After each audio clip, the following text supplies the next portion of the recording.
घर से बाहर 5 मिनट के लिए जाना हो या चाहे आधे घंटे के लिए जाना हो, ड्रेसिंग टेबल का इतना बुरा हाल हो जाता है ना। और मैं तो जितनी मर्जी कोशिश कर लूँ, मेरे सामने पड़ी हुई चीज़ भी मुझे नज़र नहीं आती और फिर उसको ढूंढने के लिए जो मैंने खलारा डालना होता है ना।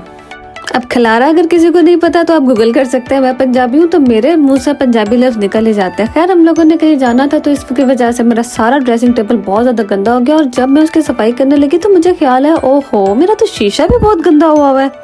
बाय द वे, ये मेरा ड्रेसिंग टेबल नहीं है, ये मेरा चेस्टर है। तो इसी के ऊपर मैंने शीशा रख के तो सारी चीज़ें एडजस्ट की हुई। और चेस्टर में यहाँ से इसलिए नहीं निकालती क्योंकि उसके जो ड्रॉर है उसके अंदर मैंने जरिश के कपड़े रखे हुए हैं। छोटे बच्चों के फिर कपड़े भी तो आपको काफ़ी सारे चाहिए होते हैं ना, तो मुझे जो भी उसके घर पहनने के हैं, देसी कपड़े हैं, स्कूल जाने के, सारे मैं तय लगाती हूँ, ड्रॉर के अंदर रख देती हूँ। तो ये चेस्टर मेरे बहुत काम आता है। तो मैंने सोचा चलो ड्रॉर जरिश के काम आ जाता है, चेस्टर को मैं अपना ड्रेसिंग टेबल बना लेती हूँ। अच्छा जी, जब मैं सारी चीज़ें ऑर्गेनाइज कर रही थी तो फिर जनाब मुझे एक और ख्याल है कि मैंने तो परफ्यूम भी काफ़ी अर्से से साफ़ नहीं किए। और टू बी ऑनेस्ट, मुझे अब ख्याल आ रहा है कि परफ्यूम्स की बॉटल्स भी आपने साफ़ करनी होती है, क्योंकि पहले तो मैं हमेशा अलमारी के अंदर रखती होती थी, अब सामने पड़े हुए हैं और बिल्कुल चेस्टर के साथ विंडो है। जब भी विंडो ओपन करो तो अंदर डस्ट वगैरह आ जाती है। सारी बॉटल्स मैंने साफ़ कर ली हैं। किसी दिन मैं अपने परफ्यूम्स का भी रिव्यू दूंगी। और जनाब, जब मैं परफ्यूम्स वापस रख रही थी तो मुझे याद आया कि मैंने ये एक चनान है मेरे पास जे डॉट का, और मैंने इसका बॉक्स आज तक नहीं फेंका है क्योंकि मुझे इसकी पैकिंग इतनी पसंद है ना। पता नहीं ये जस्टिफाई हो रही है या नहीं, लेकिन ओरिजिनली ये इतनी प्यारी लगती है। वेलवेट का सारा बॉक्स है, उसके अंदर इतनी प्यारी बॉटल और जे डॉट की जो फ्रेग्रेंस है वो अपने आप को जस्टिफाई खुद ही कर ही देती है, यानी उसको तो एक्सप्लेन करने की जरूरत ही नहीं। तो भाई, आज हम लोगों ने बॉक्स को कर दिया है टाटा बाय बाय, क्योंकि जगह भी थोड़ी सी कम पड़ रही थी। और जब परफ्यूम्स की सफाई कर रही हो तो आपको पता है, जो भी परफ्यूम की बोतल को आप हाथ लगाएंगे दिल तो करता है कि यार चलो कोई बात नहीं, एक आधा स्प्रे करके देख लेते, कोई मसला नहीं, घर के अंदर भी जरा रिफ्रेशिंग फील आ जाती है।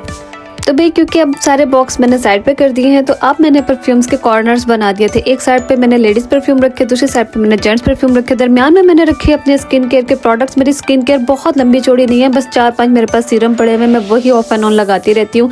और परफ्यूम्स इसलिए मैंने अलग-अलग रखे हैं क्योंकि समटाइम्स ऐसे होता है मुझे जल्दी होती है, मैं नुमान के परफ्यूम गिरा देती हूँ, नुमान को जल्दी होती है, वो मेरे परफ्यूम गिरा देते हैं। तो बस अब सेक्शन बने हुए, जिसको जहाँ से जो सामान मिलता है वो उसको वहाँ से आराम से उठा लेगा।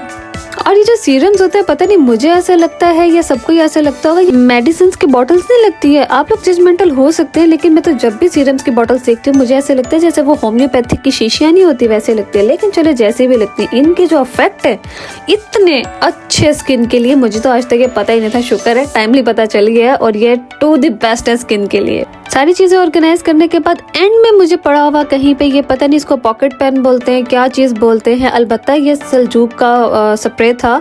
और जब मैं पाकिस्तान गई थी तो सबने बोला कि ये बहुत इन डिमांड है, लेकिन ये ख़त्म हो जाता है। तो हमारे पास ना सिर्फ एक छोटी बॉटल पड़ी हुई, अगर आपने ये लेना है तो ले लें। तो ये मैं नुमान के लिए